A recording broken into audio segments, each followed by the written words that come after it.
तो बीच में relevant question से हम लोग बचेंगे। आज की जो क्लास है इसका मेन मोटिव जो है दैट इज रिलेटेड टू क्या, करंट अफेयर्स,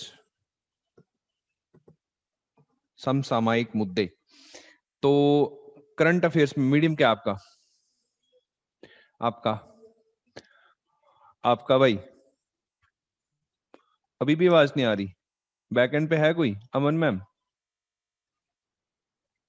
नहीं, आवाज आ रही है, माइक चल रहा है मेरा, कैम भी चल रहा है।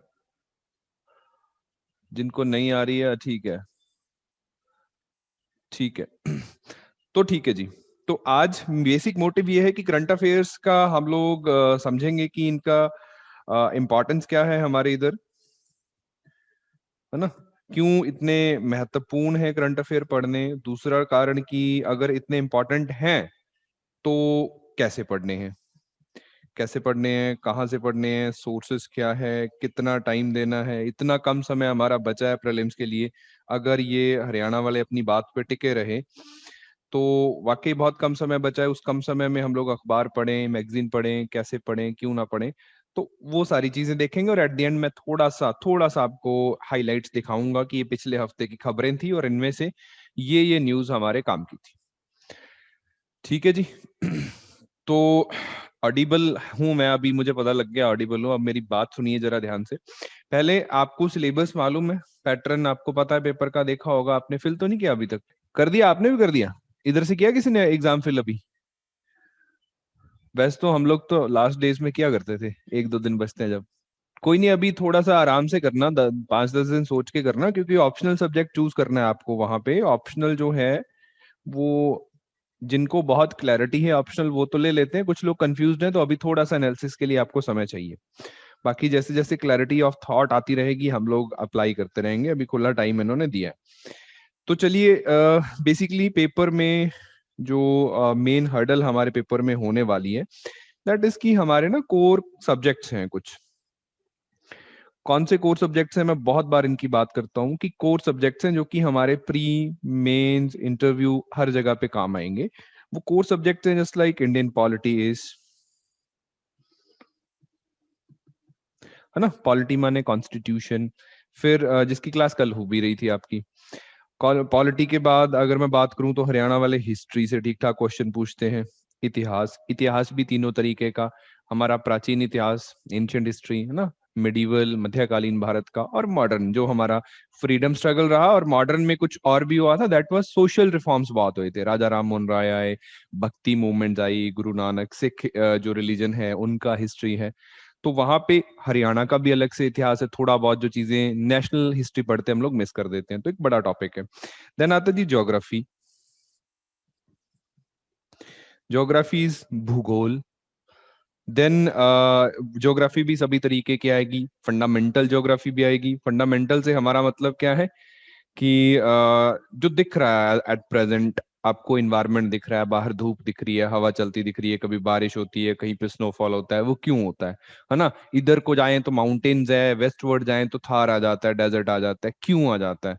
दैट इज फंडामेंटल्स, है ना, हाउ माउंटेन्स वर फॉर्म्ड, धूप क्यों है, सर्दी क्यों है, गर्मी क्यों है, सीजन्स क्यों है, वो सारा कुछ फंडामेंटल ज्योग्राफी है। फिर ज्योग्राफी का दूसरा पार्ट वो भी है कि जो चीज है वो है, बट कहाँ है ये हमें बताओ। कि ये हिमालयाज हैं तो 3 तरीके के माउंटेन रेंजेस हैं, नदियां हैं यहाँ पे, झीलें हैं, डेजर्ट्स हैं, प्लेन्स हैं, प्लेटूज हैं, वो भी हमें देखना है ना कहाँ है। वो इंडिया वाले इंडिया में देखेंगे, वर्ल्ड वाले वर्ल्ड ज्योग्राफी में देखेंगे, तो 3 सेगमेंट्स आ जाते हैं वर्ल्ड ज्योग्राफी के। देन आती है हमारी इकोनॉमी, दैट इज अर्थव्यवस्था, जिसने सारे पवाड़े डाले हुए हैं, है ना। तो इकोनॉमी इज बेसिक बेसिक अर्थशास्त्र, अर्थव्यवस्था की देश में आप पढ़ते जो जो बेसिक जनरल अंडरस्टैंडिंग है हमारी। देखो ये सब्जेक्ट में लिख रहा हूँ, इसका मतलब ये नहीं कि आपने पॉलिटी पढ़ ली तो आप वकील बन जाओगे, या हिस्ट्री पढ़ ली तो आप इतिहासकार बन जाओगे, एंड सो एंड सो। हमारा मतलब है एक शैलो लेवल की, और मैं इस बात को लेके बड़ा तटस्थ हूँ, शैलो लेवल की बड़ी बेसिक जनरल नॉलेज हमें चाहिए। जनरल स्टडीज का कोई अंत नहीं है। अगर मैं कहूँ कि हर एक बंदा है जो परिपक्व हो चुका है, कंप्लीट सारा जनरल स्टडीज उसको आता है, तो ऐसा बंदा एग्जिस्ट नहीं करता ना, ये आइडियल पर्सन की बात है। हमें हर एक सब्जेक्ट की नीड टू नो बेसिस की नॉलेज चाहिए। सिलेबस जरूर वास्ट है, लेकिन हर एक सब्जेक्ट में हमें पीएचडी नहीं करने का है। बेसिक बेसिक सा नॉलेज चाहिए। सिमिलरली इकोनॉमी में हमें बेसिक सा अंडरस्टैंडिंग चाहिए कि देश का जो इकोनॉमिक सिस्टम है वो कैसे काम करता है, उसके क्या क्या पहलू है ना। एक मॉनेटरी पॉलिसी बनाता है हमारा रिजर्व बैंक ऑफ इंडिया, एक सरकार एक बजटरी फिस्कल पॉलिसी बनाती है, वो कैसे काम करती है। देश की कुछ समस्याएं हैं, कैसी समस्याएं हैं कि देश में महंगाई है, आजादी से है। देश में बेरोजगारी है, आजादी से है। देश में गरीबी है, आजादी से है। देश की पॉपुलेशन एक्सप्लोजन हुआ था, बहुत बड़ी पॉपुलेशन है। तो बेसिक बेसिक सी बातें समझना है। पॉपुलेशन के कॉन्सेप्ट क्या हैं, महंगाई के इन्फ्लेशन के कॉन्सेप्ट क्या हैं, देन बाकी सारी चीजें उनके जो जो कॉन्सेप्ट है, बेसिक अंडरस्टैंडिंग इतना सा हमें चाहिए, राइट। इसके बाद जो history, polity, geography, economy, then हमारे पास आता है जी साइंस, है ना। बेसिक साइंस कौन सा, लाइफ साइंसेस। लाइफ साइंसेस हम लोग बोलते हैं। साइंस से फिर भी हमें कोई वैज्ञानिक नहीं बनना, यहाँ पे जो ऑब्जर्वेशनल फिनोमेनाज है, ऑब्जर्वेशनल फंडाज है, उनके बारे में हमें ज्यादा इंफॉर्मेशन चाहिए। ऑब्जर्वेशन हम लोग नॉर्मली करते हैं बायोलॉजी में। हमारे जो लाइफ सिस्टम्स हैं, अभी जैसे कोविड फैला हुआ है ना, दैट इज अ पेंडेमिक, महामारी फैली हुई है।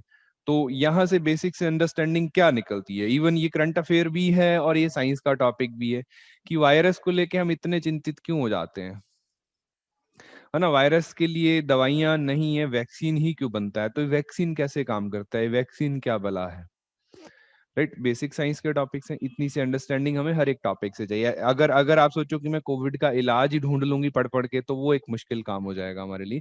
बट बेसिक से अंडरस्टैंडिंग चाहिए कि वायरस को, इसको कोरोना वायरस क्यों बोलते हैं, क्योंकि इसकी शेप है, उसके स्पाइक्स हैं वैसे से ना।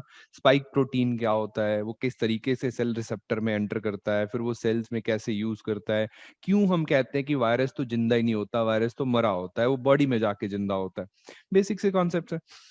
देन यही बातें हम लोग फिजिक्स में करेंगे, है ना। बेसिक ग्रेविटी से रिलेटेड है या एस्ट्रोफिजिक्स से रिलेटेड है। थर्मोडायनामिक्स की कुछ थ्योरीज हैं कि बर्फ पिघलाने के लिए नमक क्यों डाल देते हैं लोग, है ना। बॉइलिंग पॉइंट से रिलेटेड क्वेश्चंस आ जाते हैं। सिमिलरली केमिस्ट्री है।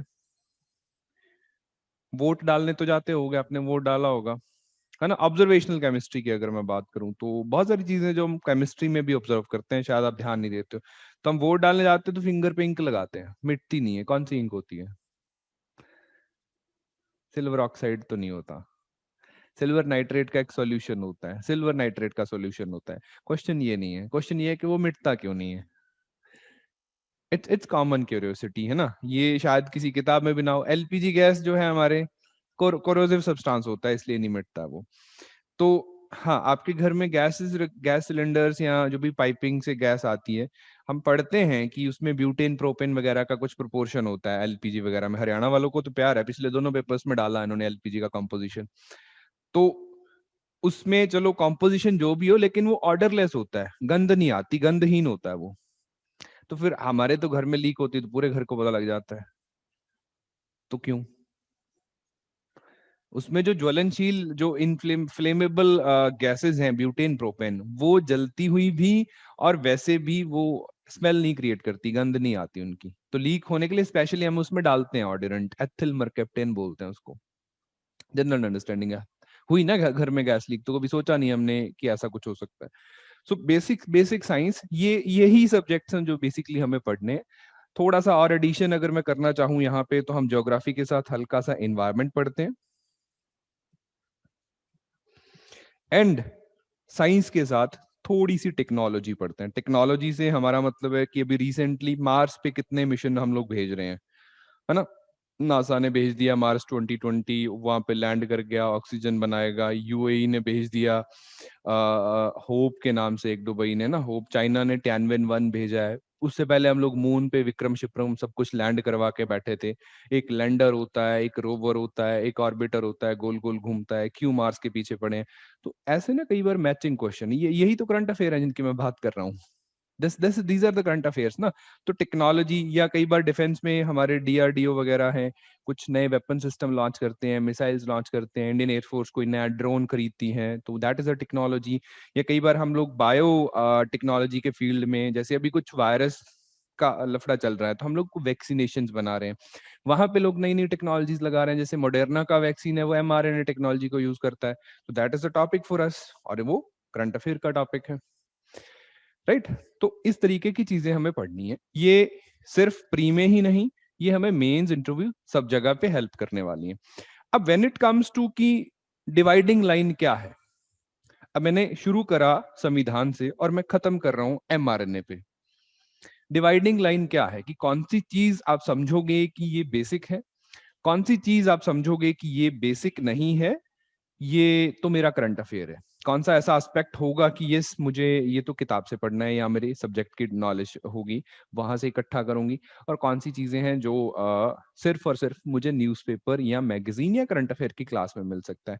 Then you will be able to understand कि यस ये करंट अफेयर में पढ़ना है। नहीं क्या होगा कि नॉर्मली पीपल जब थोड़ा सा पढ़ना शुरू करते हैं तो क्यूरियोसिटी इतनी जाग जाती है, जो कि अच्छी बात है क्यूरियोसिटी जागना, बट समटाइम्स आपने कोई टर्म पढ़ ली अखबार में, मान लीजिए आपने पढ़ लिया रेपो रेट, इकोनॉमी से जुड़ा हुआ, या मान लीजिए आपने क्रिस्पर पढ़ लिया ना, एक टेक्नोलॉजी है, सेल जीन एडिटिंग की टेक्नोलॉजी है, और आप लगे इसको डिग करने खोदने की ये क्रिस्पर है, ये तो करंट अफेयर है, तो मुझे जानना है ये क्या है। तो जानते जानते आप विकिपीडिया पे पहुंच के, तो विकिपीडिया कहता है कि क्रिस्पर तो जीन एडिटिंग का टूल है जिसमें वो Cas9 समथिंग करके प्रोटीन यूज होता है। तो आप क्रिस्पर को छोड़ के आप निकल लिए कि ये जीन एडिटिंग क्या होती है, राइट। जीन एडिटिंग के फिर और 4 तरीके, क्रिस्पर के अलावा भी 4 तरीके होते हैं। तो करते कराते आप तो 3 घंटे वहीं पे एक माइक्रोबायोलॉजी पढ़ रहे थे जिसका कोई एज सच पेपर के लिए यूज नहीं था, है ना। तो ये चीजें हमें पढ़नी कहाँ थी, ये तो आपको साइंस की बेसिक क्लास में या टेक्नोलॉजी की क्लास में पढ़नी थी, बायोटेक्नोलॉजी के लिए। करंट अफेयर के लिए तो आपको नाम जरूरी था कि क्रिस्पर जो है वो न्यूज में चल रहा है और वो क्या है। आपके हिसाब से वो जीन एडिटिंग टूल है, और जीन एडिटिंग का मतलब है कि डीएनए में कुछ चेंज कर देना, सो दैट कि जो भी बंदा जिसका डीएनए चेंज हो रहा है उसके ट्रेट्स, हाइट, कुछ भी जो हम चेंज करना चाहें, DNA is a CPU of our body. तो there is a dividing line, उसको हमें क्रिएट करना है। अब कैसे करना है, देन हमें देखना होगा। जस्ट लाइक पॉलिटी इज, है ना, इंडियन पॉलिटी है, तो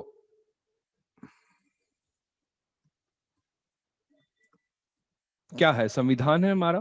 बेसिकली हमें पॉलिटी में संविधान ज्यादातर पढ़ना है ना, देश कैसे बना, हम लोग कैसे एक यूनियन ऑफ स्टेट्स बनते हैं, और आज क्या क्या प्रोविजंस हैं जो उसके यूज हो रहे हैं। तो बेसिकली ये तो स्टैटिक पोर्शन है सारे का सारा, इसका कोई भी करंट से लेना देना नहीं। बट अगर आप अखबार पढ़ना शुरू करोगे तो you will get to know, पिछले ही दिनों, अगर मैं पिछले ही बात करूं तो पुडुचेरी एक यूनियन टेरिटरी है, वहां पे कुछ डिस्प्यूट हो रखा है ना। तो ये आपके वही स्टैटिक नॉलेज जो आपने पढ़ा था कि यूनियन टेरिटरीज का भारतीय संविधान में क्या प्रोविजन है, और किस तरीके से वो डिफरेंट है बाकी स्टेट्स के थ्रू ना, दिल्ली और पौंडीचेरी कैसे डिफरेंट है, तो वो आपने ऑलरेडी पढ़ा हुआ है, बट यहाँ पे चीजें आपको रिमाइंड करवा देगा, रिवाइज हो जाएंगी, है ना। और नॉलेज बिल्डअप होता जाएगा जब हम आगे मेंस में जाएंगे या इंटरव्यू में जाएंगे। मेंस में जब हम आंसर लिखते हैं तो इस तरीके के एग्जाम्पल्स हमें काम आते हैं। सिमिलैरली अभी इलेक्शन हो रहे हैं, तो इलेक्शन हो रहे हैं तो जगह जगह एक टर्म आती है मॉडल कोड ऑफ कंडक्ट, है ना। मॉडल कोड ऑफ कंडक्ट आ गया कि ये क्या चीज है जी, ये कौन लगाता है। फिर टर्म आ जाती है इलेक्शन कमीशन ऑफ इंडिया, ये मॉडल कोड ऑफ कंडक्ट लगाता है, इलेक्शन कंडक्ट करवाता है। ईसीआई कौन है, तो आर्टिकल 323 के अकॉर्डिंगली इसे, ये एक कॉन्स्टिट्यूशनल बॉडी है जिसके बारे में आप बेसिक्स वहां पे पढ़ोगे, है ना। इससे जुड़ी हुई टर्मिनोलॉजीज जैसे क्या यूज कर रहे हैं, कैसे यूज कर रहे हैं, तो वो ईवीएम मशीन्स आ जाती हैं, वीवीपीएटी मशीन्स आ जाती हैं। तो इनकी बेसिक बेसिक नॉलेज आपको न्यूज़पेपर भी दे देगा अपार्ट फ्रॉम द क्लास, ठीक है। और ऐसा नहीं कि आप इनको लेके डिग इन करते रहो, just just need to know basis पे बेसिक सी जानकारियां। तो it is like if this subject is a pizza, तो ये क्या है, ये उसका बेस है। पिज्जा तो खाते हो ना आप लोग, ये उसका बेस है और ये उसकी टॉपिंग्स है। तो they are incomplete without each others.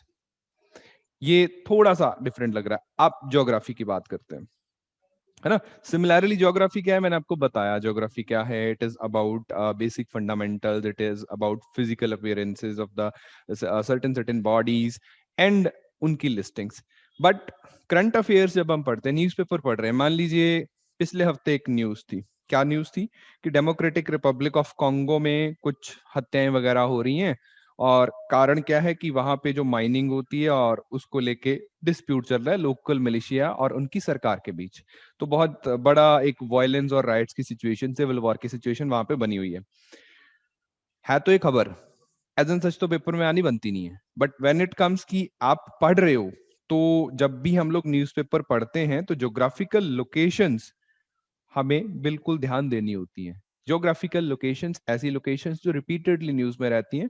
Sometimes question आते हैं पेपर में ऐसे कि जी डीआरसी किन किन कंट्रीज को, डेमोक्रेटिक रिपब्लिक ऑफ कॉन्गो किन किन कंट्रीज को बॉर्डर करता है, वो कहाँ से देखेंगे? एक मैप लेना है स्कूल वाला, that is called Atlas map, और उसमें जो वर्ल्ड मैप है वो आपको याद करना होता है। ऐसे नहीं याद करना कि हर एक कंट्री आप पिन पॉइंट कर लो, लेकिन कॉन्टिनेंट वाइज आपको पता होना चाहिए कि ये अफ्रीका की बात हो रही है, नदरन अफ्रीका में कुछ मोरक्को, टुनीशिया, इजिप्ट ऐसी कंट्रीज हैं।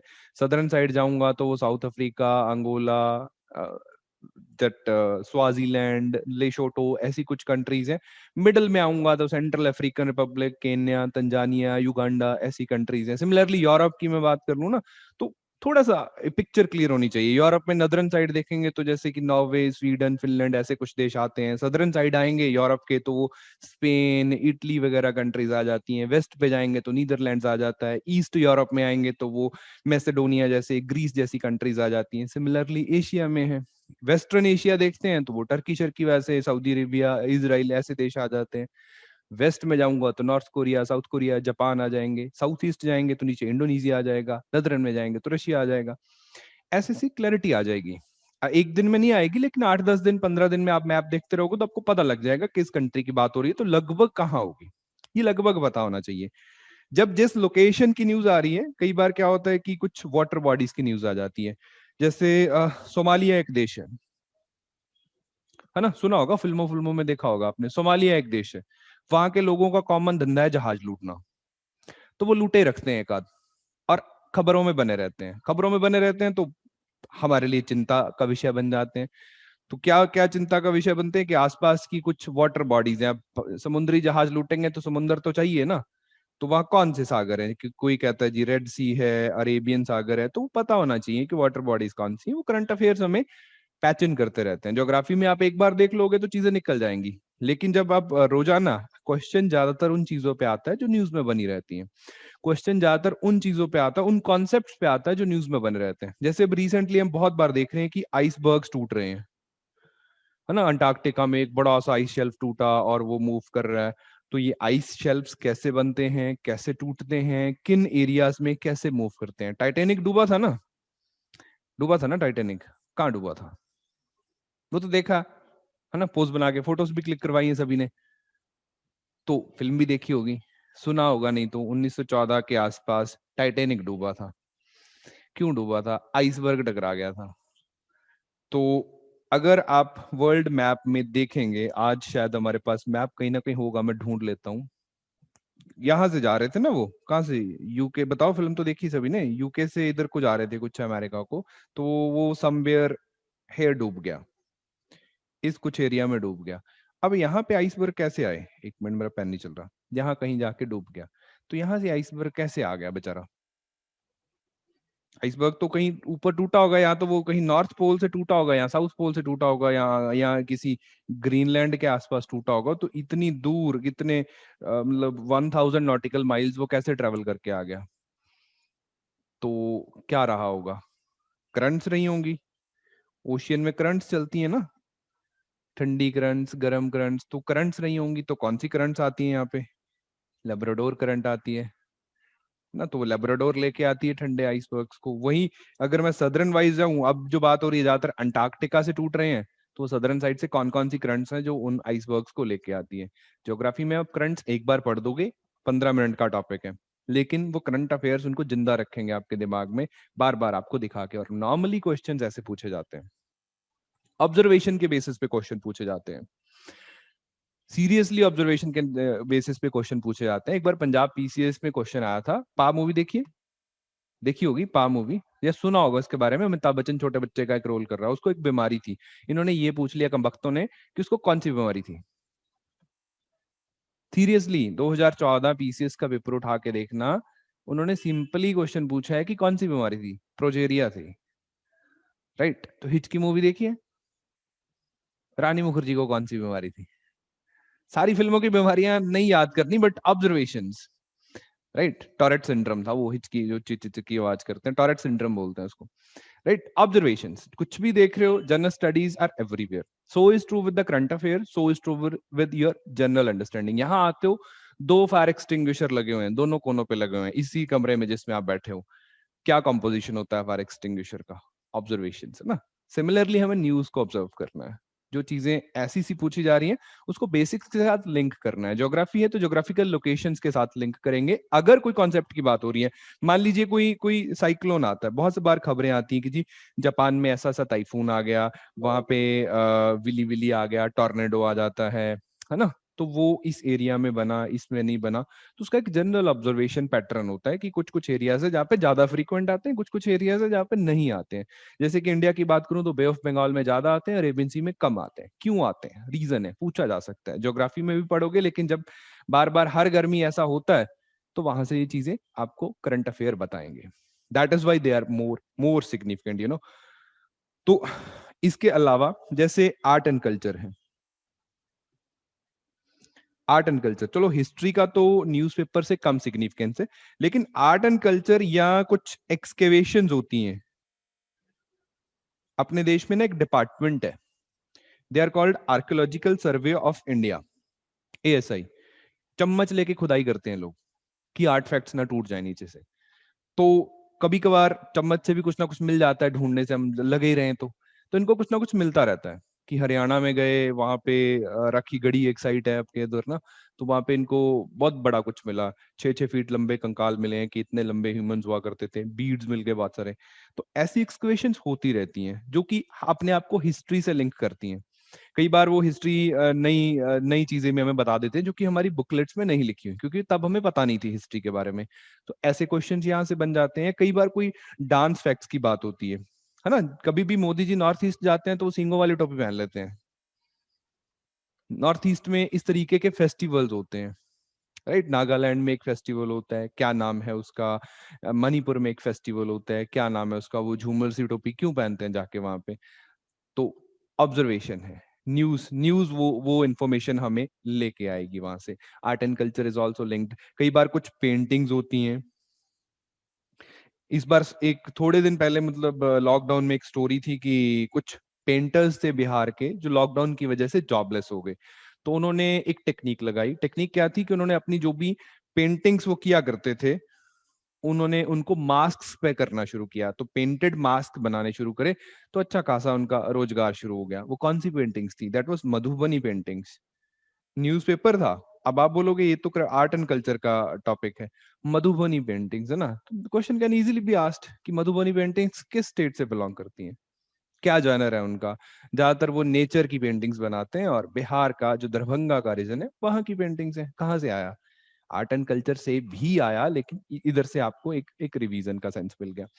देन जैसे जैसे हम लोग आगे बढ़ेंगे, जैसे ये सब्जेक्ट है इकोनॉमी या सब्जेक्ट है इन्वायरमेंट, तो इधर तो लगभग चीजें करंट ओरिएंटेड हो जाती हैं। जैसे हर साल क्वेश्चन आता है बजट से, है ना, बजट के प्रोविजन से कि बजट में कितना पैसा एलोकेट कर रहे हैं, क्या इनका राजस्व घाटा होने वाला है, कितना इनका इफेक्टिव रेवेन्यू डेफिशिएट होने वाला है। वो सारा बजट बजट हमें डॉक्यूमेंट देगा। फिर ये नई नई स्कीम्स लॉन्च करते रहते हैं। फिर बेसिक से आंकड़े जो हर दिन चेंज होते रहते हैं कि जी GDP का क्वार्टरली फिगर आ गया, इंडेक्स ऑफ इंडस्ट्रियल प्रोडक्शन आ गया, ये आ गया। तो economy is a contemporary subject, हमें इसके बेसिक्स पढ़ना है इकोनॉमी की क्लास में। फिर आपको डेली वाइज इकोनॉमी के पेज पे हर दिन कोई ना कोई नई खबर मिलेगी, कोई नई टर्मिनोलॉजीज मिलेंगी। उसकी बेसिक इन्फॉर्मेशन आपको न्यूज़पेपर अपडेट करता रहेगा या आपकी एग्जिस्टिंग नॉलेज को एनहांस करता रहेगा। और ये प्री मेंस दोनों में काम आएगी, है ना। करंट अफेयर को, बाकी किसी भी चीज को हम लोग डिवाइड कर लें, लेकिन करंट अफेयर्स को हम लोग नहीं डिवाइड कर सकते एट सम एक्सटेंट की प्री का ये है, मेंस का ये है कुछ चीजें, लेकिन बहुत बार ऐसी चीजें निकल के आती हैं जो कि आजकल मिक्स हो गई हैं। तीसरा आता है एनवायरमेंट। तो इन्वायरमेंट की खबरें आपको हर दिन मिलेगी। 3 मार्च निकला है, 3 मार्च इन्वायरमेंट डे था। तो डेज पे क्वेश्चन आते हैं। पिछली बार भी इन्होंने क्वेश्चन डाला कि 4 डेट्स डाल दी कि इंटरनेशनली क्लेम ना 40-50 ऐसे दिन है जिनमें किसी को कहते हैं ये एनवायरमेंट का डे है, ये HIV के अगेंस्ट है, ये फ्लैग डे है एंड ऑल। तो ऐसे क्वेश्चन समटाइम्स पूछ लिए जाते हैं। तो 3 मार्च के हर एक अखबार ने कवर किया था कि आज एनवायरनमेंट डे है, इसका थीम ये है, इसको इसने ऑप्ट करा है। तो वो पिछले 3-4 महीने के अगर आपको 4-5 डेट्स भी याद रह गई तो इट विल बी इजियर। क्योंकि एमसीक्यू पेपर में एक फायदा होता है। वो क्या फायदा होता है? जो मल्टीपल चॉइस क्वेश्चंस होते हैं, एमसीक्यूज होते हैं, उनका बेसिक फायदा आपको ये बताता हूँ। तो एमसीक्यूज में ना जरूरी नहीं है कि आपको क्वेश्चन आता हो। कोई भी क्वेश्चन आया, मान लीजिए कोई भी क्वेश्चन इन्होंने पूछा, उसके 4 ऑप्शन थे, ए बी सी डी। आपको क्वेश्चन के बारे में कुछ ना आता है, नहीं जानते हो आप क्वेश्चन के बारे में, बट जब आप ऑप्शन पढ़ रहे हो तो ऑप्शन में ना 2 ऐसे ऑप्शन है जिनके बारे में आप भली भांति जानते हो कि इसका इसके साथ तो कोई संबंध ना है। तो automatically without knowing the answer of the question आप जो एंड वाले 2 ऑप्शन थे इनको एलिमिनेट कर दोगे कि ये आंसर नहीं है। तो नॉलेज हम इस बिहाफ पे इकट्ठी इसके लिए इकट्ठी करते हैं कि एटलीस्ट आपसे ना तो ये रिक्वायर्ड है कि आपको सारे क्वेश्चंस आते हो, ना ही आपसे ये एक्सपेक्टेड है कि आपको सारे क्वेश्चन आते हैं, बट यस आपको मल्टीपल स्ट्रेटजीज को फॉलो करके कट ऑफ मार्क को क्रॉस करना है। देन आप मेंस में पहुंच जाओगे, वहां पे स्ट्रेटजीज और प्रेपरेशन का स्टाइल कंप्लीटली डिफरेंट होगा, आंसर राइटिंग बेसिस पे पेपर होने वाला है। बट प्री में ये टेक्निक्स हम लोग अक्सर लगाते हैं, जो नेगेटिव मार्किंग के पेपर हैं उनमें थोड़ा सा ध्यान रख के हम एलिमिनेट करते हैं। और ऐसे क्वेश्चन जो मैचिंग क्वेश्चन आते हैं कि जी 4 आपको डेट्स दे दी गई हैं कि डेट 1, डेट 2, डेट 3, डेट 4, इनको डेज के साथ मैच करो कि यहाँ पे एनवायरमेंट डे था, यहाँ पे वो वाला डे था। या कई बार क्या होता है बुक्स के साथ दे देते हैं कि ये 4 बुक्स हैं, इनको अवार्ड मिला है, तो ये बुक किसने लिखी है, ऑथर का नाम। तो उनमें से अगर 2 भी हमें मालूम है, मोस्ट कई बार तो एक से भी बात बन जाती है क्योंकि ऑप्शन इस तरीके से आते हैं। नहीं तो 2 ऑप्शन एलिमिनेट करके ऑटोमेटिकली इसमें तो आप अक्कड़ बक्कड़ भी करोगे तो चलेगा। इतनी प्रोबेबिलिटी पे रिस्क तो हमें लेना ही है, ये तो हम सिखाएंगे आपको कि कैसे लेना है। रिस्क लिया जाता है बट वो कैलकुलेटेड रिस्क होता है ना। आप कभी भी ऐसा नहीं पाओगे कि आप पेपर में बैठे हो, चाहे आप 5 साल की तैयारी कर लेना और आपको 90 क्वेश्चन आते हैं 100 में से, और आप आधे घंटे में करके सो जा रहे हो। ऐसा नहीं होगा। You will be in a tricky situation कि आपको ना 50 क्वेश्चन आते हैं, 50 से 60 कर लिए तो आप मेंस में बैठ रहे हो, अगर 50 पे छोड़ दिया तो आप 2 नंबर से बाहर हो। तो कैसे करोगे? वहां पे हमें रिस्क लेना पड़ता है, एलिमिनेशन का रिस्क लेना पड़ता है। रिस्क यही है कि आपने मान लीजिए 20 क्वेश्चन एलिमिनेशन के साथ करा है, तो देयर इज अ 50% प्रोबेबिलिटी कि 10 गलत होंगे। 10 गलत हुए तो कितने नंबर कटेंगे? एक क्वेश्चन के तो कितने परसेंट कटते हैं आपके? 0.25 कटते हैं, तो 10 गलत हुए 2.5 नंबर कटे। अगर 10 ठीक हो गए तो कितने आए? 10 नंबर आ गए, 7.5 नंबर तो आप प्लस में चले गए, राइट। तो वो कैलकुलेटेड रिस्क होता है, उसमें हमें इस तरीके की रैंडम इंफॉर्मेशन हेल्प करती है। जब आप न्यूज पढ़ते रहते हो ना, मान लीजिए कोई गवर्नर पे कोई क्वेश्चन आया और आपने 4 दिन पहले गवर्नर पे कोई न्यूज पढ़ा था कि गवर्नर की ये पावर्स तो होती हैं, बट वहां पे वो आपको गवर्नर कंप्लीटली चाहे नहीं आता, but you know the one fact जो कि उस न्यूज में गिवन था क्योंकि वो फ्रेशली आपको याद है। तो आप एक ऑप्शन इजीली एलिमिनेट कर दोगे कि नहीं है, और वही आपको हेल्प कर देगा आंसर करने में, और वही आपका कंपटीशन में एक स्ट्राइकिंग एज बनेगा। सिलेबस तो सभी लोग पूरा करके जाएंगे, 1.5 लाख लोग पेपर देंगे तो 50-60 हजार ऐसे लोग हैं जो सारा सिलेबस घोल के पी के जाएंगे। 156 की लिस्ट में आना है 50,000 में से, then we have to make some strategies accordingly. तो उसके लिए जरूरी है। दूसरा, एनवायरनमेंट में क्या क्या न्यूज आती है? एनवायरनमेंट की अगर मैं बात करूं, इकोनॉमी के बाद जो लास्ट सब्जेक्ट है, एनवायरनमेंट में जनरली क्वेश्चंस हमें पूछे जाते हैं कंजर्वेशन से रिलेटेड, कि ये विलुप्त होने वाली प्रजातियां हैं तो इनको कंजर्व करने के लिए क्या बना रहे हैं हम लोग। टाइगर्स के लिए वो टाइगर कंजर्वेशन प्रोग्राम चल रहा है, टाइगर रिजर्व्स है, कौन सा टाइगर रिजर्व कहाँ पे है, ऐसा क्वेश्चन पूछ लिया जाता है। एशियाटिक लॉयंस किस स्टेट में रखे जाते हैं, या किस तरीके की वेजिटेशन कहाँ पे पाई जाती है, या देश में कुछ ऐसी प्रजातियां जो विलुप्त होने की कगार पे आ चुकी हैं। एक तो विलुप्त हो गई, एक्सटिंक्ट हो गई हैं, कुछ क्रिटिकली इंडेंजर्ड हैं जो कि विलुप्त होने ही वाली हैं, कुछ ही बची हैं, वो कौन सी है ना। नीलगिरी, नीचे से शुरू करते हैं, नीलगिरी ताहर है जो कि सिर्फ केरला में पाया जाता है। देन रेनडियर्स हैं, बहुत सारी प्रजातियां हैं ऐसे, बहुत सारे वाटर बॉडीज हैं जिनमें कुछ मेरीन इकोसिस्टम की गड़बड़ हो रही है। तो बेसिक इकोसिस्टम तो हम पढ़ेंगे यहाँ पे, और हर दिन कोई नई प्रजातियां मिलती रहती हैं। जैसे आज भी कुछ पिछले हफ्ते के न्यूज़पेपर में था, मैं आपको दिखाऊंगा, तो उनकी बेसिक्स इन्फॉर्मेशन हमें रखनी पड़ेगी।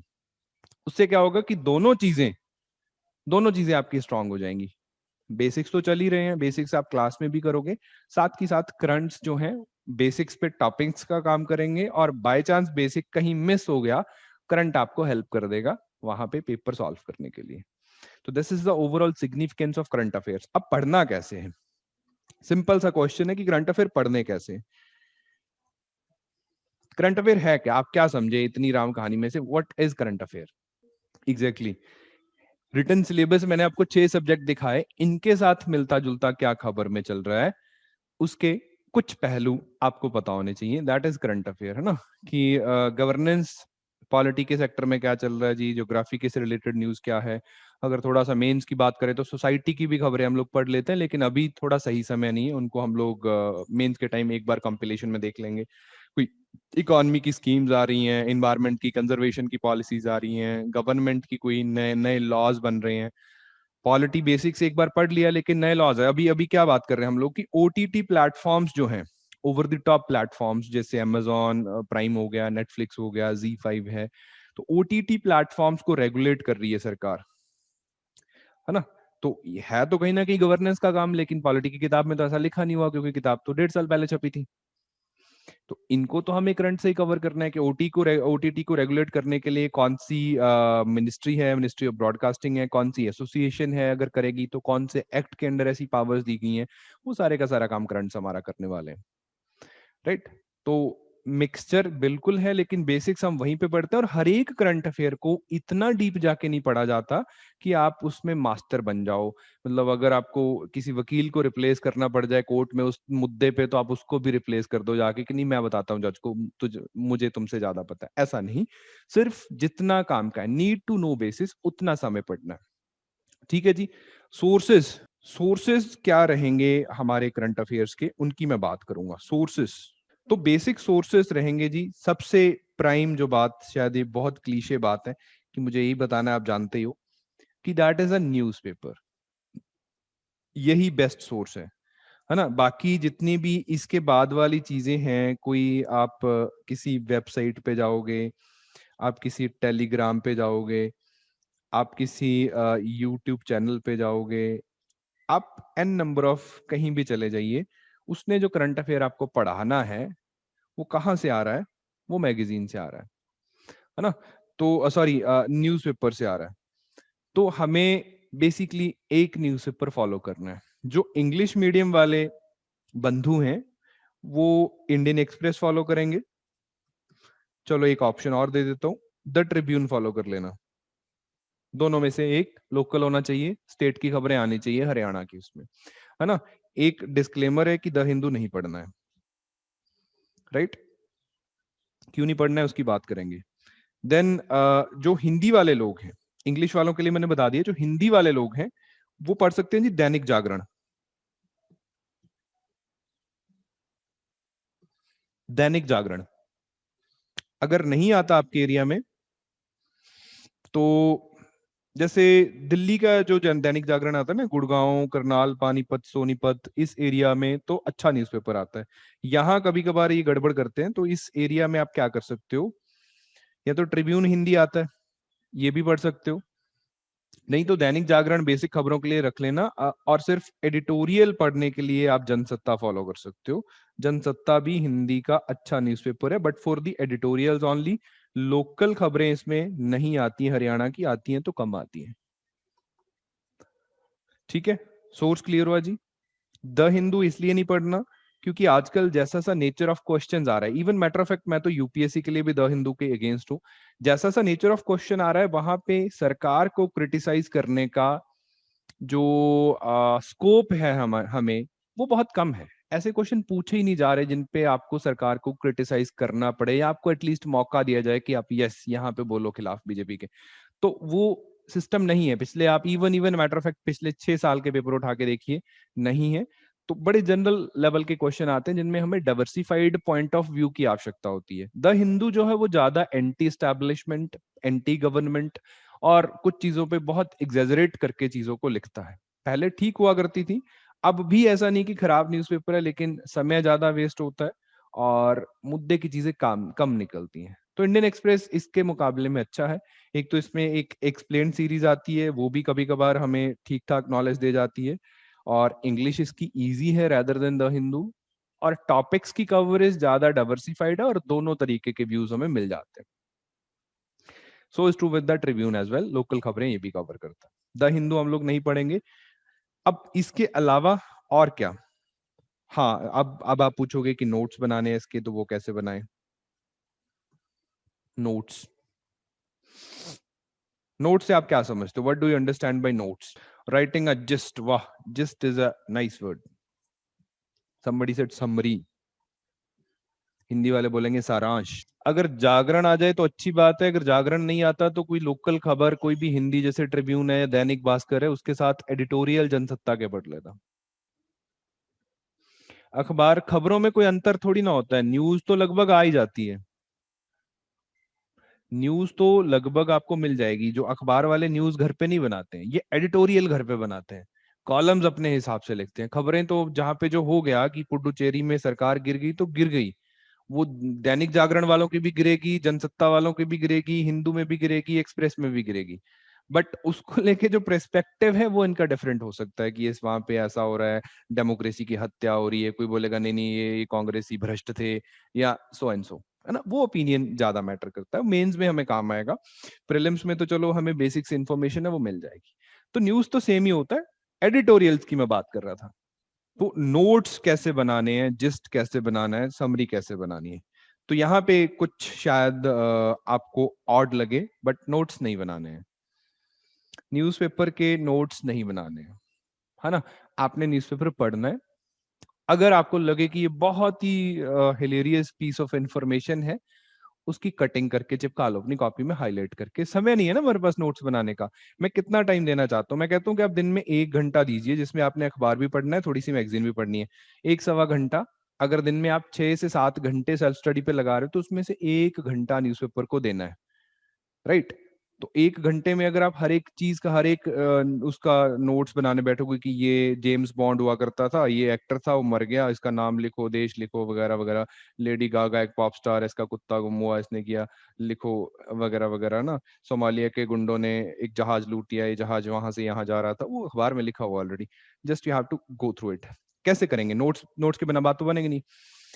तो एक काम करते हैं, हमारा वीकेंड पे मेरी क्लास होती है, तो मैं आपके लिए बैठ के इस तरीके के नोट्स बनाता हूँ, जिसमें मैं समरी लिखता हूँ हर एक चीज की, इन अ पीडीएफ फॉर्मेट। तो वीकेंड पे हम हर वीकेंड मिलने वाले हैं, और पिछले हफ्ते जो भी हुआ उसकी समरी मैं आपको देने वाला हूँ। बस आप बैठे हो क्लास में तो आपको जस्ट एक जनरल आइडिया हो कि मैंने ये खबर पढ़ी थी, राइट। तो न्यूज़पेपर पढ़ने का मतलब सिर्फ ये नहीं होता कि उससे मुझे नॉलेज एक्सट्रैक्ट करनी है, वो ना आपका होराइजन वाइडन करता है। जब भी आप न्यूज़पेपर पढ़ते हो तो it will widen your horizon, कि ये हो रहा है देश दुनिया भर में, ऐसा हो रहा है, ये मेरे टॉपिक से रिलेट करता है, तो कुछ ना कुछ आपकी क्यूरियोसिटी जागेगी। जो चीजें नहीं समझ में आती उनको वहीं छोड़ दो, आगे बढ़ जाओ, क्योंकि वीकेंड पे मैं आने वाला हूँ। इसके बाद वीकेंड पे चलो मैं तो आने वाला हूँ, इसके अलावा मान लीजिए यहाँ पे भी कुछ मिस हो जाता है, वीकेंड पे भी मैं मोटी मोटी खबरें बता के निकल लेता हूँ, तो क्या? तो मंथली हमें एक मैगजीन फॉलो करना है, एक मैगजीन हमें फॉलो करना है। कौन सा मैगजीन फॉलो करना है, ये लिबर्टी मैं नॉर्मली स्टूडेंट्स पे छोड़ देता हूँ। अगेन मैगजीन, खबरें तो वही हैं, उसको लिखने का तरीका हर एक बंदे का अपना है, आपको जिसका तरीका आसान लगे आप वो ले सकते हो। यहाँ पे कुछ लोकल मैगजीन्स भी आती हैं स्टेट्स के लिए, वो भी ईजी है, जस्ट लाइक ज्ञानम वगैरह की मैगजीन आती है, ठीक है। या अगर थोड़ा सा आप टाइम देना चाहो करंट अफेयर्स को, तो दृष्टि की एक मैगजीन आती है, CA today, current affair today, उसके मतलब हार्डली 150 पेजेस होंगे, तो वो पढ़ दीजिए। नॉर्मली नोट्स के साथ प्रॉब्लम क्या है कि जब स्टूडेंट्स, मैंने सभी के लगभग मतलब हर साल 200-250 स्टूडेंट्स के मैं नोट्स देखता था, जब मैंने डिसाइड किया कि नहीं अब नोट्स बनाने के लायक नहीं हो तुम लोग। नोट्स का मतलब होता है कि चीज रिवीजन के लिए। नोट्स का मतलब ये होता है कि जब पेपर में 1 महीना बचे ना, तो आप पिछले 1 साल के करंट अफेयर उठा के रिवाइज कर दो, ऐसे नोट्स बनाने हैं।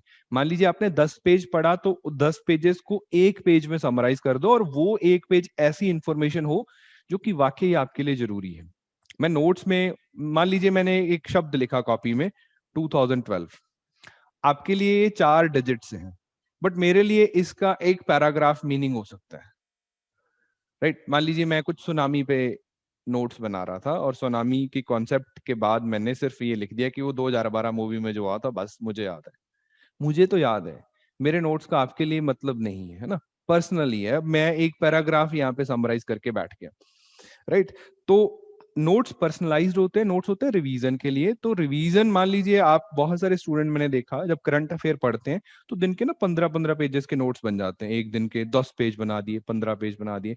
एक दिन के 10 पेजेस भी मैं मानूं तो एक महीने के कितने पेज हो गए? 300। एक साल के करंट अफेयर हम पढ़ते हैं, कितने पेज हो गए?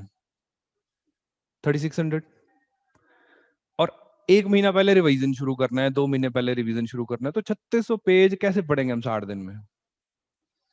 फ्लॉप हो जाएगा। तो इससे अच्छा इतने बड़े नोट्स नहीं बनाने। अगर बनाने हैं तो एक दिन का एक पेज अलाउड है, अगर आप लिख सकते हो तो, राइट। और नॉर्मली मैं तो ये रिकमेंड करता हूं कि नोट्स बनाने हैं तो हमें नोट्स बनाने जाते हैं मेंस के लिए। जो इन्फॉर्मेशन प्री का है ना, जो फैक्ट है वो मैं भी दे दूंगा आके। मैटर ऑफ फैक्ट मैं तो मेंस की बातें बताता हूँ। आपकी मंथली मैगजीन भी आपको दे देगी कि पिछले महीने ना ये हुआ था, ये लो पढ़ लो, हाईलाइट कर लो। जो चीजें मेंस में कई बार आती हैं कि कोई भी टॉपिक न्यूज में चल रहा है, मान लीजिए कोई साइंस डिप्लोमेसी का टॉपिक चल रहा है, या अभी एलओसी पे सीज फायर का टॉपिक चल रहा है, उसको लेके एक एडिटोरियल ने बहुत अच्छे 4-5 ओपिनियन दिए हैं कि ये बातें ऐसे ऐसे इंडिया पाकिस्तान अपने रिश्ते सुधार सकते हैं, और ऐसे क्वेश्चन कई बार आ जाते हैं। तो वो 5 पॉइंट्स आप लिख सकते हो कि यस ये पेपर जीएस है, international relation, India Pakistan relations में इस टॉपिक पे ये 4 कॉन्क्रीट पॉइंट्स मेरे पास हैं। तो वो 4 लाइन में बन गए मेरे नोट्स, आज के नोट्स फिनिश हुए। मेंस पर्सपेक्टिव से एडिटोरियल की समरी कई बार लिख ली जाती है, वो भी तब लिखते हैं जब आप पूरा सिलेबस डिकोड करके बैठे हो, ये बेसिक सब्जेक्ट्स पढ़ के बैठे हो। फिर हम मेंस के लिए नोट्स बना लेते हैं, वो हमारे काम की चीज है। अदर देन की वही प्री की रट्टा मार इन्फॉर्मेशन, अखबार से पढ़ी, कॉपी में लिखी, इंटरनेट से पढ़ी, कॉपी में लिखी, फिर कॉपी मिलती नहीं, कहाँ गई एक महीने के बाद। इससे अच्छा है कि हम लोग 3 टियर स्ट्रेटेजी को ऑप्ट करें, न्यूज़पेपर में स्पेशली। वो 3 टियर स्ट्रेटेजी क्या है?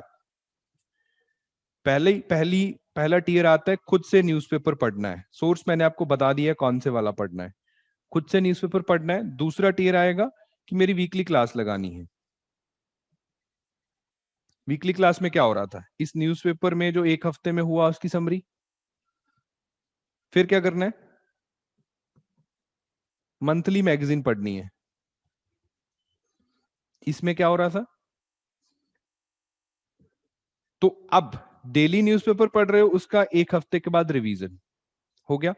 फिर अगली वीकेंड क्लास से पहले जो मैंने पिछली वीकेंड क्लास में पढ़ाया उसका रिवीजन, तो 2 बार हो गया। सिमिलरली जो पूरे महीने आपने पढ़ा उसका रिवीजन एक डिफरेंट सोर्स से। आपने पढ़ा, मैंने पढ़ाया, हो सकता है हमसे कुछ चीजें मिस हुई हों, 20-30% चीजें होंगी जो मिस हुई हों, वो कौन कवर कर देगा? वो ये मैगजीन कवर कर देगी। देन महीने एंड पे चारों पीडीएफ्स को जो मैं दूंगा उनको रिवाइज करना है, आधा पौना घंटा लगेगा, बिकॉज हमने 2-3 बार ऑलरेडी उनको देखा है।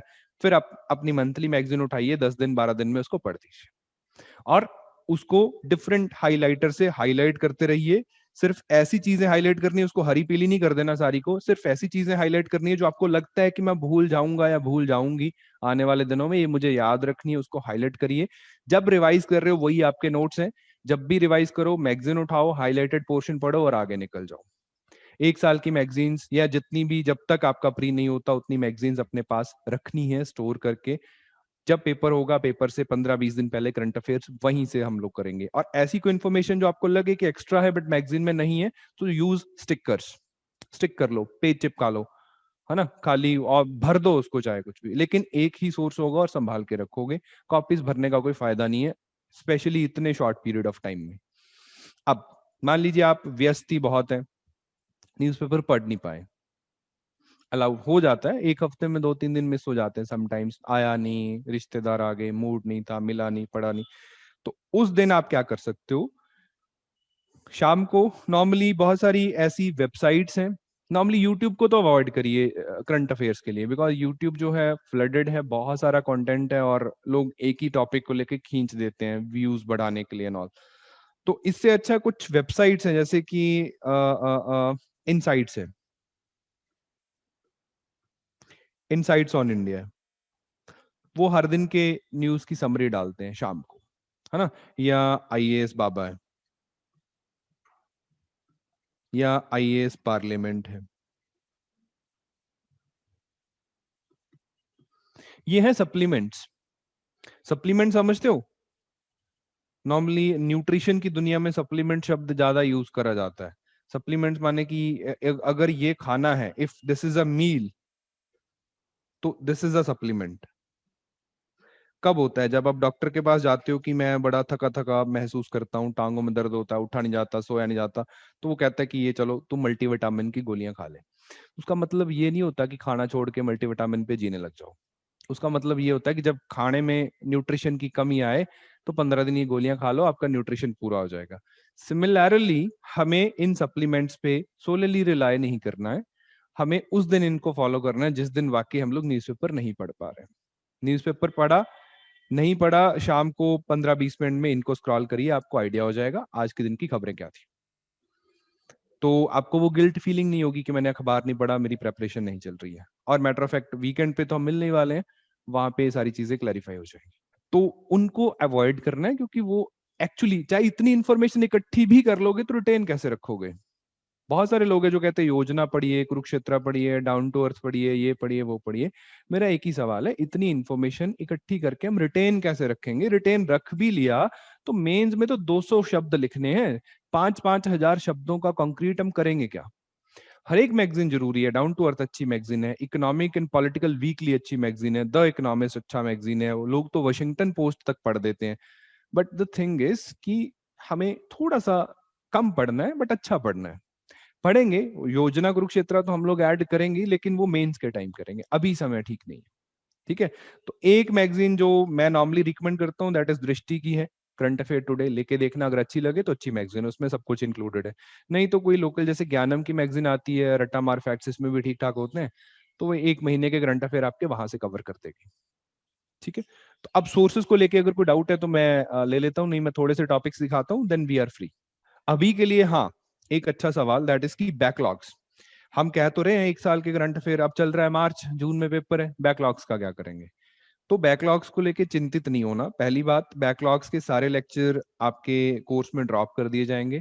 तो वहां से आप एक महीने के अगर आप लेक्चर देखोगे, मान लीजिए मेरे एक महीने में 4 लेक्चर होते हैं, 4 पीडीएफ्स, एंड 1.5 घंटे का लेक्चर होता है, अगर उसको 2x स्पीड पे देखेंगे तो 45 मिनट में खत्म हो जाएगा। अभी थोड़ा समय ऐसा है, 2x पे देखना पड़ेगा। तो वो लेक्चर्स आप देख सकते हो जून ऑनवर्ड्स। हार्डली एक महीने के करंट अफेयर अगर आपको वहां से कवर करने हैं, ऑलरेडी समराइज्ड है, इससे छोटा तो कुछ हो नहीं सकता, है ना?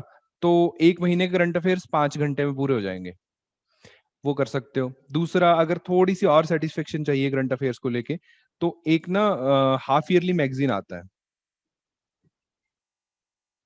हाफ ईयरली मैगजीन्स आते हैं, नॉर्मली अरिहांत पब्लिश करता है। तो अरिहांत का मैगजीन ले लेना मार्केट से, इन फोकस के नाम से आता है, 200 पेजेस का पतला सा मैगजीन है, तो वो 6 महीने करंट अफेयर आपको कवर कर देगा। और अब वाला जो जैन जैन टू मार्च वाला फंडा है, वो तो हम लोग लेक्चर पीडीएफ्स पे भी करोगे तो चलेगा। अभी मार्च की मैगजीन तो आएगी, फरवरी की मैगजीन तो हमारे पास आ जाएगी, सिर्फ जनवरी बचा है। तो जनवरी के मेरे लेक्चर्स देख लेना, पीडीएफ्स देख लेना, वहां से बात बन जाएगी, राइट?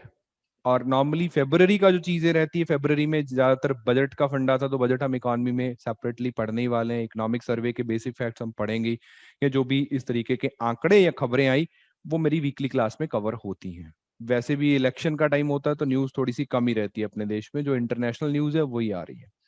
तो अब पहला पहला हफ्ता चल रहा है मार्च का, तो फरवरी महीने के लिए जो मैगजीन पब्लिश हुआ होगा वो आ जाएगा मार्केट में 2-4 दिन में, उसको लीजिएगा। फरवरी के करंट अफेयर वहां पे है। जैन बचता है, जैन के करंट अफेयर्स के लेक्चर्स भी आपके ड्रॉप्ड है वहां पे। अगर फिर भी आपको लगेगा तो मैं उनकी कोई मैराथन शैराथन टाइप ले लूंगा, पेपर से पहले आपको एक और क्विक ओवरव्यू दे दिया जाएगा कि ऐसी सी कुछ बातें हुई थी, इतनी गवर्नमेंट स्कीम्स आई थी, ये एनवायरमेंटल स्कीम्स आई थी, ऐसे ऐसे जानवर न्यूज में थे, ऐसे ऐसे लोग न्यूज में थे, वाटर बॉडीज न्यूज में थी, उनको हम लोग देख लेंगे, तो कवर हो जाएगा। बेसिक साध्य क्या है हमारा, जैसे वो गांधी जी साधन साध्य की थ्योरी देते थे, तो अल्टीमेट गोल इज कि मान लीजिए करंट अफेयर से प्री में 20 क्वेश्चन आते हैं, मैक्सिमम इतने से ही आते हैं, है ना? 20 क्वेश्चन आते हैं तो आप ना 13 से 15 क्वेश्चन सॉल्व कर पा रहे हो, that is our main goal. 20 के 20 तो होंगे नहीं, मुझे भी नहीं आते होंगे 5 तो, बट 12 से 15 क्वेश्चन आप सॉल्व कर दोगे तो I would consider it a very decent attempt. वो करना है, हर एक चीज के पीछे नहीं दौड़ना ना। नॉर्मली होता क्या है कि जो लवर एस्पायरेंट्स बोलते हैं हम इनको, लवर्स लोग क्या करते हैं कि 10% रैंडम इंफॉर्मेशन इकट्ठी करने के लिए अपना 90% टाइम स्पेंड कर देते हैं।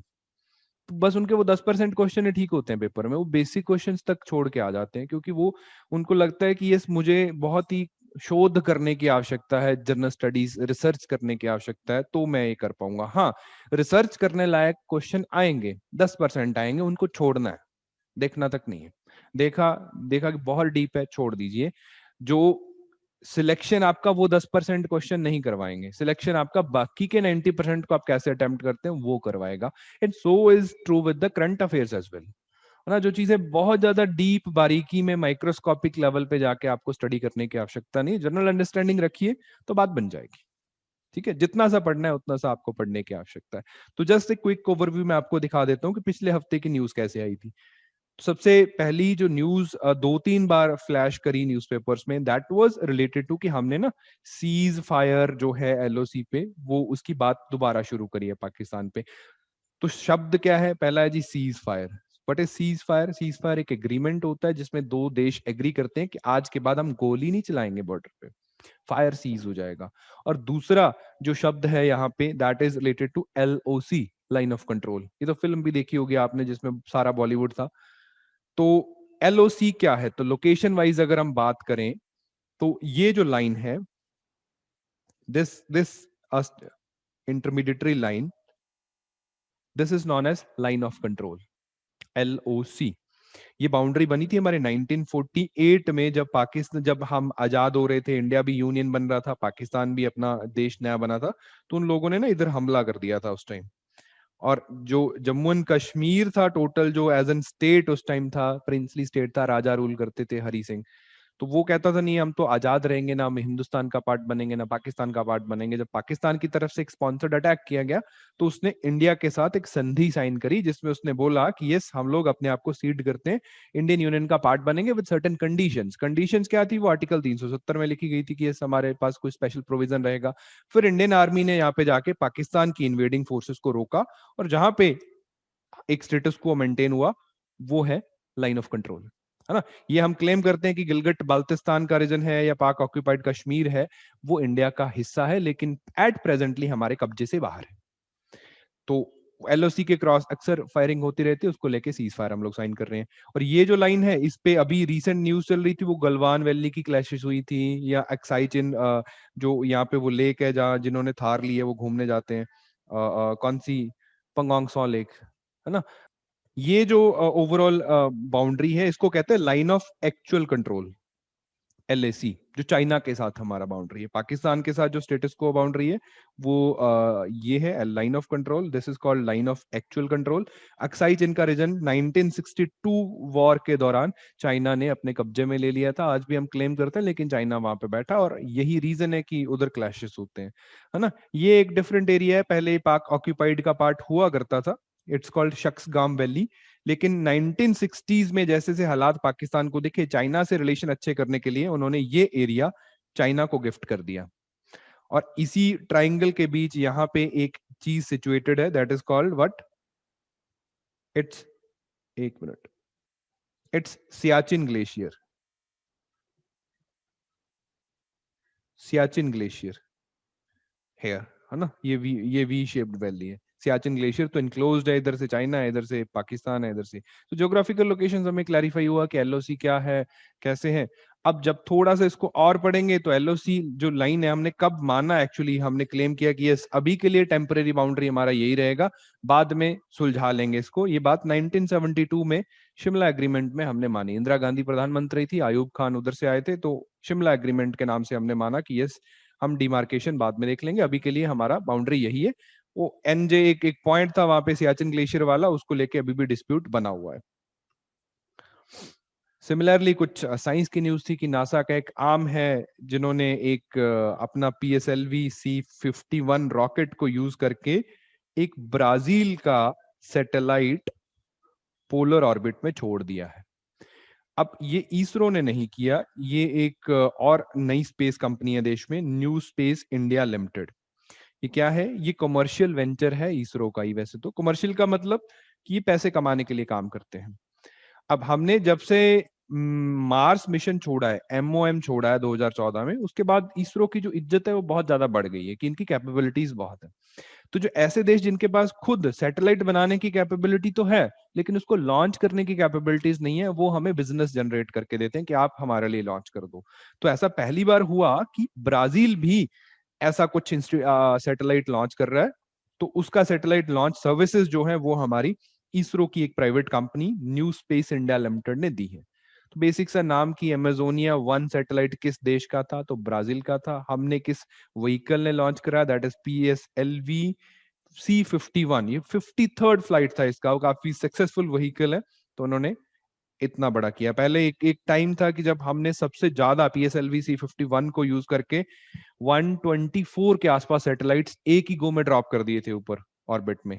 बाद में वो स्पेस एक्स वालों ने हमसे भी ज्यादा करे, लेकिन एक टाइम हमारा अच्छा खासा बोलबाला हो गया था उस एरिया में, राइट। सिमिलरली प्रेस फ्रीडम, जो जो भी कुछ रिपोर्ट्स आ रही हैं पीछे से लेके कि इंडिया को पार्टली फ्री करा गया है, कैसे करा गया है, तो जस्ट मैं आपको एक एक राउटीन दिखा रहा हूँ कि कैसे खबरें आती है और क्या हमें पढ़ना होता है। तो ऐसी जो भी रिपोर्ट्स आती हैं उसमें देख लेना है कि रिपोर्ट किसने पब्लिश करी है, और इसमें अगर इंडिया के बारे में कुछ लिखा है तो क्या लिखा है। कोई रैंकिंग दे रहे हैं तो अगर रैंकिंग दे रहे हैं तो किस बेसिस पे दे रहे हैं, कुछ पैरामीटर तो रहे होंगे।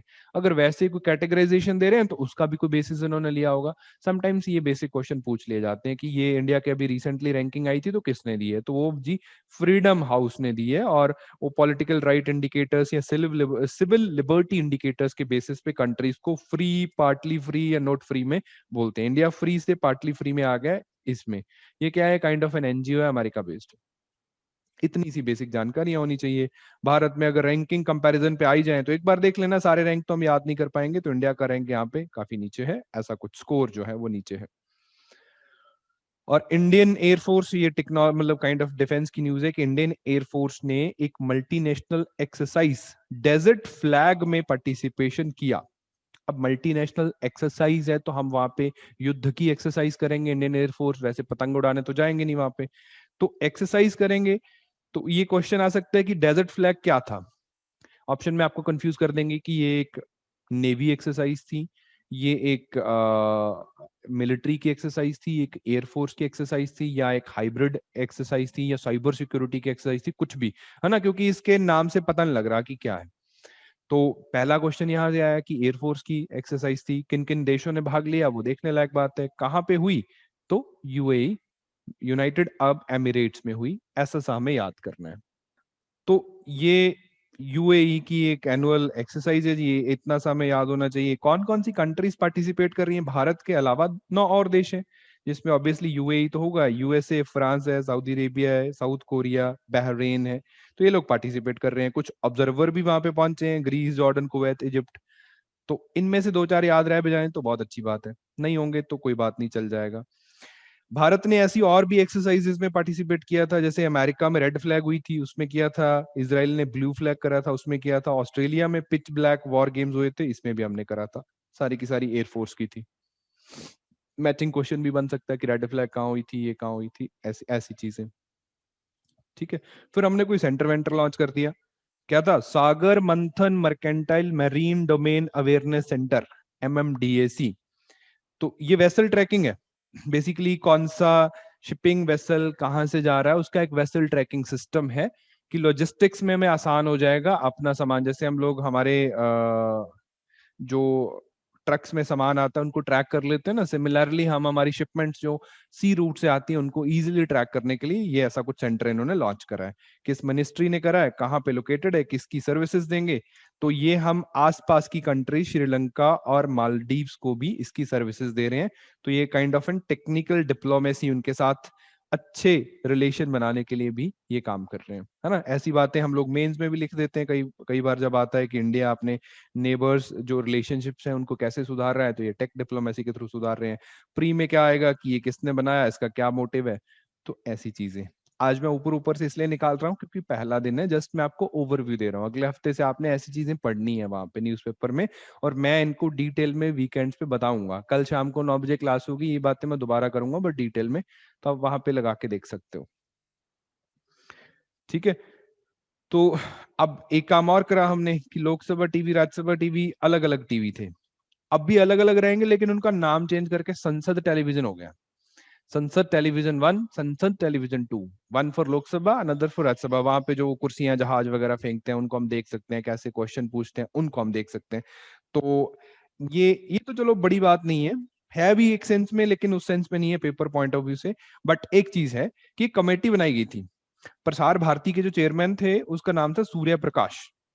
तो उनकी कमेटी बनी थी, उन्होंने, प्रकाश साहब ने बोला कि आप इनको ना मर्ज कर देते हैं दोनों चैनल्स को, और दोनों को दो जगह पे ब्रॉडकास्ट सेपरेट में ब्रॉडकास्ट कर देंगे, संसद 1 संसद 2 में। उनकी बात मान के हमने करा। तो ये इनका नाम जरूरी है कि ये मर्जर किसने रिकमेंड करा था, तो सूर्य प्रकाश जी ने रिकमेंड करा था, है ना। या ऐसी कुछ शब्दावलियां पेपर में आ जाती हैं कि लेटरल एंट्री क्या होती है, लेटरल एंट्री ब्यूरोक्रेसी में क्या होती है। नॉर्मली ब्यूरोक्रेसी में अगर कोई कैबिनेट सेक्रेटरी लेवल पे जाता है तो वो अपवर्ड मूव होके जाता है, प्रमोट हुआ, पहला प्रमोशन, चौथा प्रमोशन, पांचवें छठवें प्रमोशन पे जाके वो कैबिनेट रैंक पे पहुंचेगा। बट कई बार हम क्या करते हैं कि हम लोग डायरेक्टली अपर मैनेजमेंट पोस्ट पे कहीं बाहर से किसी और ऑर्गेनाइजेशन से, नॉर्मली प्राइवेट ऑर्गेनाइजेशन के बंदे को बिठा देते हैं, that is called lateral entry.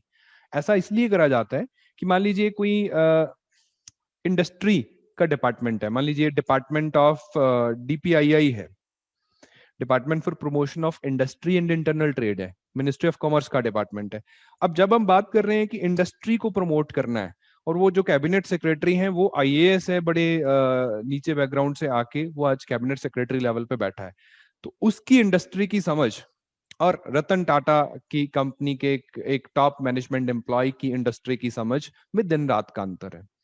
तो उस ऐसी टेक्निकल कॉम्पिटेंसीज के लिए हमें लेटरल एंट्रीज करवानी पड़ेंगी। वो इंडस्ट्री को एक अच्छे पर्सपेक्टिव से समझता है, सरकार को गवर्नेंस के लिए अच्छे पॉइंटर्स मिल सकते हैं। दैट इज वाई हम लोग लेटरल इंडस्ट्रीज इन जो एंट्रीज है उनमें ज्यादा इंटरेस्टेड है, ब्यूरोक्रेसी में, अपर पोस्ट में। तो मेंस में भी काम का है, प्री में भी कई बार ऐसी क्वेश्चन चीजें पूछ ली जाती हैं। देन वही जीडीपी वाले आंकड़े की, जी जीडीपी अब रिसेशन से बाहर आ गए हैं, 0.4% का क्वार्टर में हमने देखा। तो ऐसे आंकड़ों पे हम लोग थोड़ी सी समीक्षा कर लेते हैं। ये तो बेसिकली इकोनॉमी का टॉपिक है कि जीडीपी क्या है, ये आपको इकोनॉमी में पढ़ाया जाएगा। पहला ही चैप्टर दिया, दूसरे चैप्टर में हम लोग पढ़ लेते हैं। दूसरी बात कि ये आंकड़े पब्लिश कौन करता है, ये बहुत बार न्यूज में हमें दिखता है कि ये नेशनल स्टैटिस्टिक्स ऑफिस है, एनएसओ, ये काम करता है। देश में एक मिनिस्ट्री है आंकड़ों के लिए, that is called MoSPI, ministry of stats and programme implementation.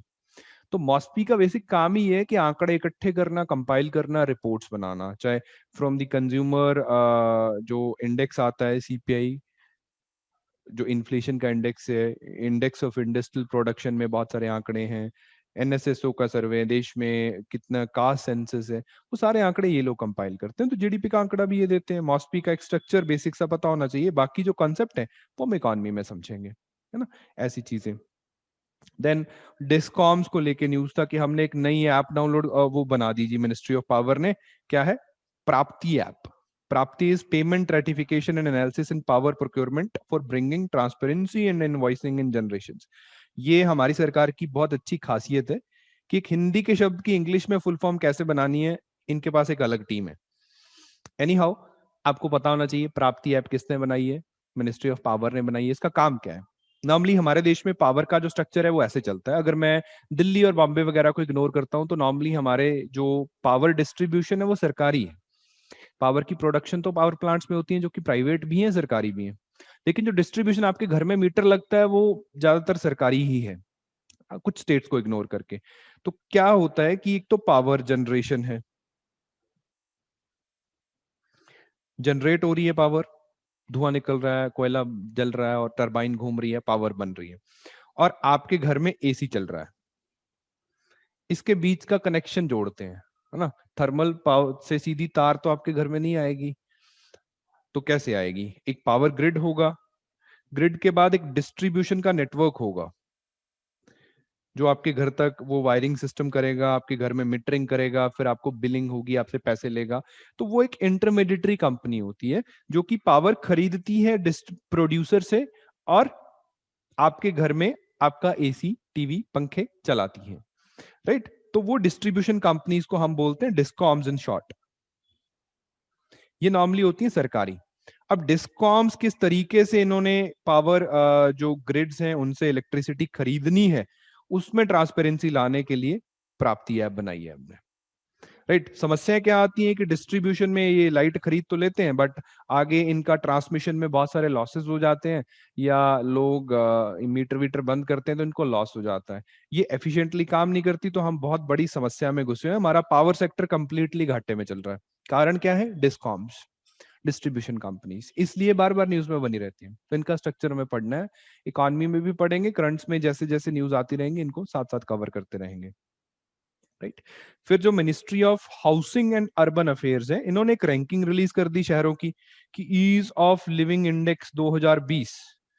तो भाई यहाँ पे हर एक शहर को रैंक करा जाता है on the basis of certain parameters कि कैसे यहाँ पे रहना, जिंदगी बहुत आसान है ना, क्वालिटी ऑफ लाइफ क्या है, इकोनॉमिक एबिलिटी क्या है, सस्टेनेबिलिटी क्या है, सिटीजन परसेप्शन क्या है, ऐसे कुछ पैरामीटर हैं। या एक पहले इंडेक्स आया करता था म्युनिसिपल परफॉर्मेंस इंडेक्स, ये भी दिया है इसमें, service, finance, technology, planning, governance. तो ये बातें आपको पता होनी चाहिए कि ये जो ईज ऑफ लिविंग इंडेक्स आया, इसमें पैरामीटर्स कौन से हैं, म्युनिसिपल परफॉर्मेंस इंडेक्स आया तो इसमें 5 पैरामीटर कौन से हैं, और इसमें आपके आपके स्टेट का जो शहर है उसका कोई रैंक वैंक आया या नहीं। तो जैसे हरियाणा में है फरीदाबाद का 40 रैंक आया है ना। शिमला में जैसे सॉरी हिमाचल में शिमला का रैंक 1 आया है ओवरऑल कंट्री में। तो ऐसे हमें देखना है शहरों का कि किस तरीके से हमारी सिटीज वहां पे रैंक करती हैं। कुछ नहीं करना है, इनकी वेबसाइट पे जाना है, इसको डाउनलोड करना है, अपने शहरों को नोट डाउन कर लीजिए। Yes, here we take some notes, क्योंकि ये लंबा टाइम रहने वाला है, पेपर में आएगा फॉर श्योर, आ जाता है कई बार चीजें कि 5 शहर हैं, बताओ ईज ऑफ लिविंग में कैसे परफॉर्म कर रहे हो, तो वहां पे चीजें आसान हो जाएंगी। और ये इंडेक्स कौन पब्लिश करता है, ये कोई पूछ सकता है, तो हाउसिंग एंड अर्बन अफेयर्स वाले करते हैं।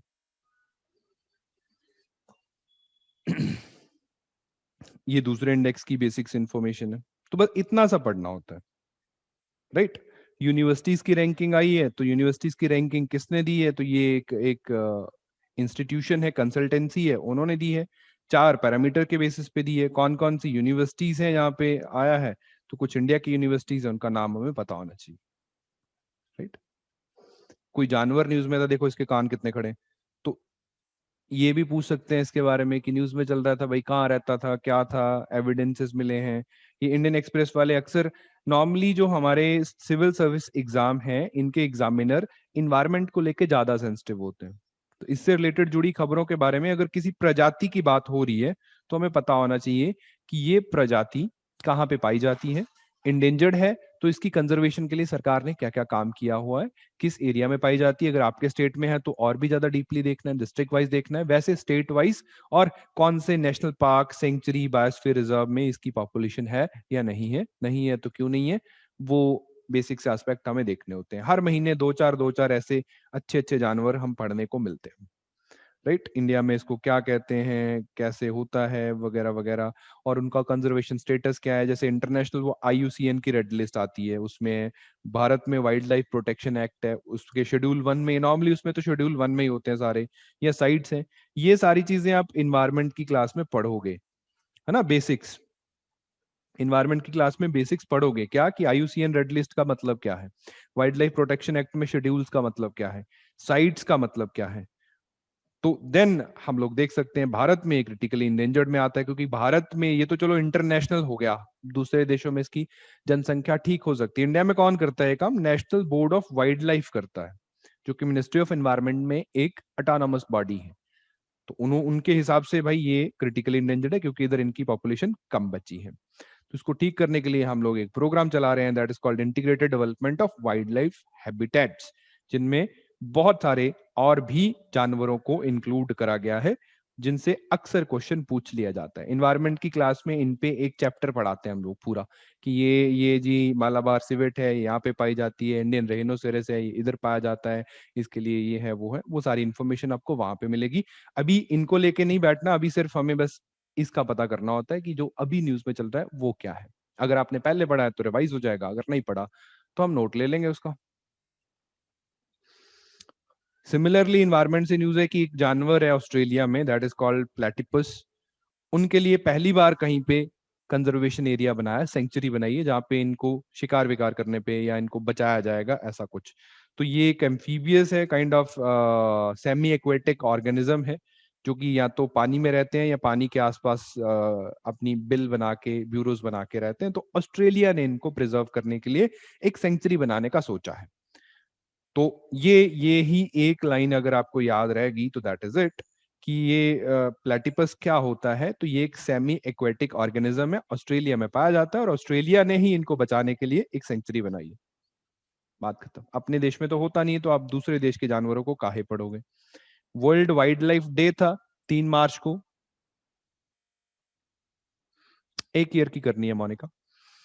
3 मार्च 2021। पहला क्वेश्चन तो यहीं पे मैचिंग बन जाता है कि 3 मार्च, या मतलब ये मैचिंग पे 3-4 डेज उठा लेते हैं। 4 डेज उठाए, डेट शफल कर दी, मैच करो। और अगर थोड़ा सा और डीप जाए, 2013 से हम लोग इसको मना रहे हैं, स्टेटमेंट वाइज क्वेश्चन डाल देंगे। तो थीम क्या है? फॉरेस्ट एंड, नहीं थीम यहाँ पे कहीं लिखा होगा, वही है, forest and livelihood sustaining people and planet, this is the theme.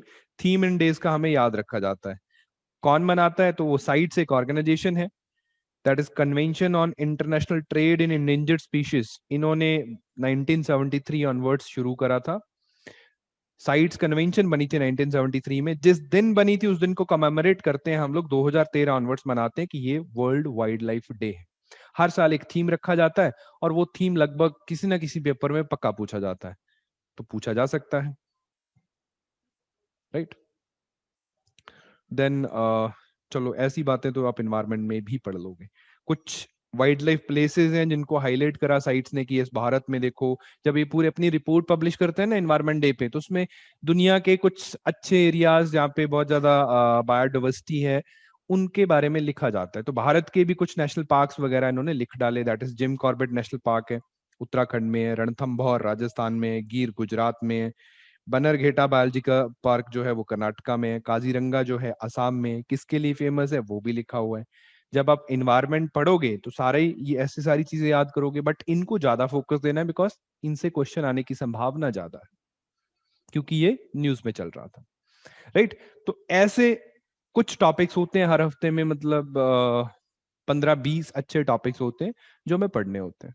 वो आप न्यूज़पेपर में एक ओवरव्यू लेके आओगे। आज तो शायद आपको लगा होगी बहुत ही नई नई बातें हो रही हैं, लेकिन जब आप अखबार पढ़ना शुरू करोगे तो आपको ऑलरेडी आइडिया होगा कि हम लोग ऐसी सी बात करेंगे। उसको और ज्यादा पक्का हो जाएगा जब आप क्लास लगा लोगे, उसके बाद आप उस पीडीएफ को रिवाइज कर लोगे, उस पे दिए गए क्वेश्चंस को सॉल्व कर लोगे, और मंथ एंड पे एक मैगजीन पढ़ लोगे, तो 4-5 बार रिवाइज हो जाएगा। It's not about gathering information, it's about retaining that information. तो रिटेन करना है। हाँ, मई एंड और जून एक्सपेक्टेड तो नहीं कह सकते, लेकिन टेंटेटिवली शेड्यूल्ड ही है। इन्होंने टेंटेटिव शेड्यूल दिया है, और हर साल देते हैं, जब जब नोटिफिकेशन आती तभी देते हैं, और टिकते तो नहीं है उस पे। खैर पिछले सालों में तो नहीं टिके, इस बार टिक गए तो हो जाएगा, नहीं तो थोड़ा और डिले हो जाएगा। जैसे भी पंजाब का भी हुआ, इन्होंने 30 सितंबर दिया था कि 30 सितंबर को हम पेपर ले लेंगे। नोटिफिकेशन आया था जून में, और पेपर लिया इन्होंने 12 फरवरी को। स्टेट्स का ये थोड़ा सा रहता है, but we have to be ready by the time of May end. जब तक डेट नहीं आता एग्जाम का, जब ये खुद बोलेंगे कि नहीं हम लोग जून में तो नहीं ले पा रहे हैं, हम व्यस्त चल रहे हैं, तो हम थोड़ा रिलैक्स हो सकते हैं। Then we can think of कि चलो हम अभी कुछ मेंस के लिए पढ़ते हैं, कुछ ऑप्शनल का करते हैं, या कुछ घूम घूम के आते हैं कहीं। तब तक हम लोग कोशिश यही रहेगी कि सिलेबस जल्दी से जल्दी फिनिश अप करें, एटलीस्ट वो 6 कोर सब्जेक्ट तो पूरे करें।